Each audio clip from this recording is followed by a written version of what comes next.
Hai, Assalamualaikum warahmatullahi wabarakatuh. Berjumpa lagi dengan saya Jamalul Hakim.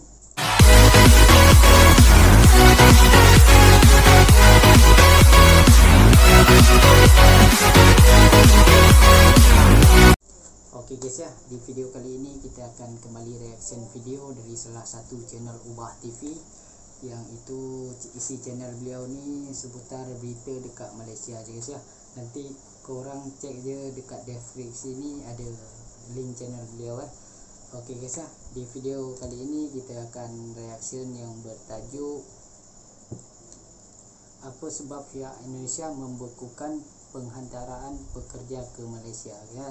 Iaitu kita tahu sama-sama sekarang Indonesia dengan Malaysia ni sedang panas-panasnya maupun di berita-berita atau di sosial media guys ya, soal pembekukan pekerja dari Indonesia ke Malaysia ni guys ya. Nanti kita pun tak tahu sebab apa-apa, tak payah lama-lama, kita tengok video ni sama-sama.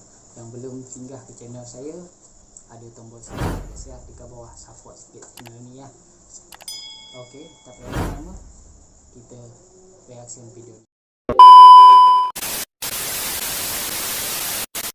Seremban kemukakan pertanyaan dalam masa 1 minit.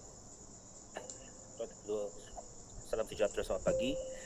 Saya minta Menteri Sumber Manusia menyatakan mengapa kerajaan Malaysia gagal mematuhi syarat-syarat yang termaktub dalam MOU yang ditandatangani di hadapan Yang Amat Berhormat Perdana Menteri dan Presiden Indonesia pada 1 April yang lalu, sehingga menyebabkan pihak Indonesia membekukan penghantaran pekerja-pekerja mereka ke Malaysia. Terima kasih. Yang Berhormat Menteri Sumber Manusia jawab. Terima kasih Tuan Yang di-Pertua. Memorandum Persefahaman Malaysia dan Indonesia mengenai pengambilan dan penempatan perkhidmat domestik Indonesia telah ditandatangani pada 1 April 2020. Memorandum Persefahaman ini telah membuka laluan kepada kemasukan pekerja warga Indonesia untuk sektor-sektor lain yang dibenarkan bagi penggajian pekerja asing termasuk perkhidmat domestik Indonesia. Namun begitu, pada 12 Julai, Kerajaan Indonesia telah mengumumkan penangguhan sementara, bukan membekukan. Penangguhan sementara kemasukan pekerja warga Indonesia ke Malaysia. Penangguhan ini adalah ekoran daripada kekeliruan yang timbul dalam mekanisme pengambilan perkhidmat domestik Indonesia ke negara kita. Isu ini telah dibincang semasa mesyuarat jawatan kuasa bersama Yang Berhormat Menteri Dalam Negeri dan Kementerian Sumber Manusia pada 18 Julai 2020 semalam. Mesyuarat tersebut telah bersetuju supaya berbincangan segera diadakan oleh Kementerian Sumber Manusia, Kementerian Dalam Negeri dan Jabatan Imigresen Malaysia serta Tuan Yang Terutama Duta Besar Republik Indonesia ke Malaysia untuk menyelesaikan pembahasan ini dengan kadar segera. Soalan pertama, sila. Terima kasih Datuk Ketua. Saya rasa jawapan itu tidak menjawab persoalan saya. Yang pertamanya, adakah benar bahawa salah satu syarat dalam MOU tersebut yang ditandatangani di antara Malaysia dengan Indonesia ialah berkenaan dengan pemansuhan sistem made online yang dilaksanakan oleh kerajaan Malaysia? Adakah itu satu syarat yang telah pun dipersetujui oleh kedua-dua pihak? Kalau itu merupakan salah satu syarat, adakah kerajaan Malaysia mengambil langkah untuk memansuhkan sistem tersebut? Sebab apa yang didakwa oleh pihak Indonesia ialah kita masih menggunakan sistem tersebut walaupun syarat yang telah pun dipersetujui dalam MOU ialah pemansuhan sistem tersebut. Terima kasih. Yalah, Menteri. Tuan Yang di-Pertua, kebetulannya tiada sebarang syarat untuk memansuhkan sistem sedia ada. Apa yang telah dinyatakan dalam MOU adalah menggunakan sistem yang sedia ada di Indonesia untuk pengambilan pekerja asing. Tetapi ia tidak mensyaratkan kita akan mansuhkan sistem yang kita ada. Semalam kita telah adakan perbincangan dengan pihak Indonesia dan bersetujui supaya kita akan integrasikan sistem yang sedia ada dengan KDN dan sistem yang dicanangkan oleh Indonesia. Saya jemput soalan tambahan yang kedua. Sebelah sini saya jemput Yang Berhormat Tabrau. Terima kasih Tuan Yang Betul. Soal tambahan saya, masalah ini, apa kesan dia pada sektor-sektor yang berkenaan yang memerlukan pekerja asing datang dari Indonesia? Apa kesan dia dan apa jangka masa yang akan selesaikan masalah ini? supaya rakyat tahu masalah ini dapat diselesaikan secepat mungkin. Terima kasih. Sila Menteri jawab. Tuan yang dipertua memang kita perlukan pekerja asing dengan kadar yang segera.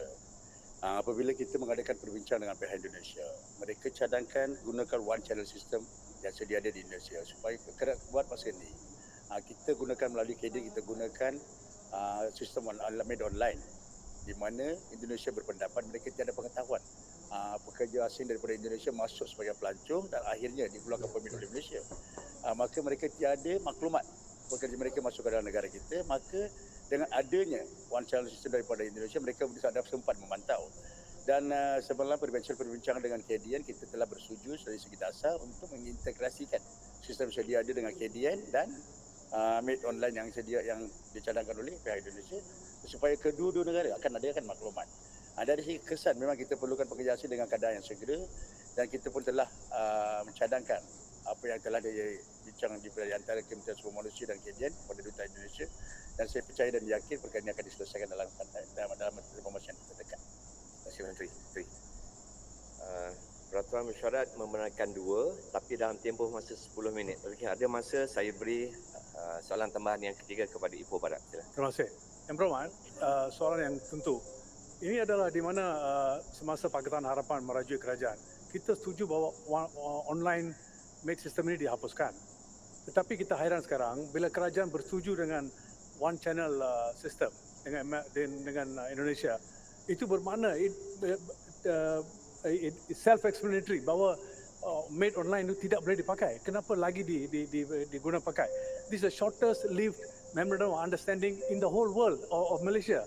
Nampaknya tidak ada usaha oleh kedua-dua kementerian untuk memberi satu halat tuju yang baik.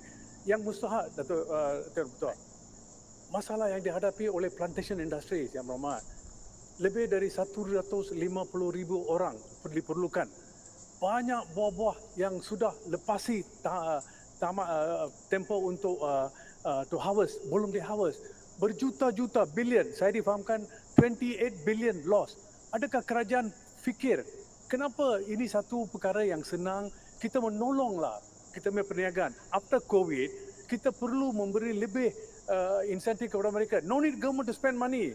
Government must be business friendly. Act for the benefit of the people. Ini mustahak. Saya harap Yang Berhormat boleh menolong dalam hal ini, mengambil perhatian yang bagus. Saya semalam saya difahamkan lebih 15 negara yang lain diberi juga keutamaan untuk membawa. Mungkin di Sri Lanka dan di Burma sekarang kadang-kadang yang rumit, mereka nak datang beri sedikit special approval kepada mereka untuk datang ke negara supaya kita perlukan ribu-ribu orang. Kenapa halangan tersebut? Terima kasih. Ipoh Barat sila Menteri. Terima kasih cadangan yang berhormat Ipoh Barat, saya ambil maklum. Terima kasih.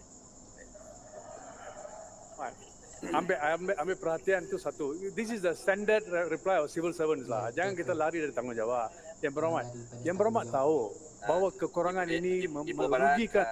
Ipoh Barat minta maaf. Ipoh Barat, saya ingin teruskan. Baik, terima kasih. 28 billion. Betul, saya memaklumkan ke Dewan Yang Mulia ini, Kementerian Sumber Manusia telah pun meluluskan 200,000 lebih kota untuk pekerja asing. Dan permohonan masih terbuka untuk 15 negara lain. Tak ada halangan. Sekiranya majikan perlukan pekerja asing, dia boleh ambil terus. Tak ada halangan. Dan luluskan. Terima kasih. Menteri yang menjawab boleh diberi masa 2 minit 30 saat untuk menjawab. Panjang masa tu. Jadi sekarang saya Datuk Speaker, kalau dia kata tak ada masalah, kenapa kita hadapi masalah itu?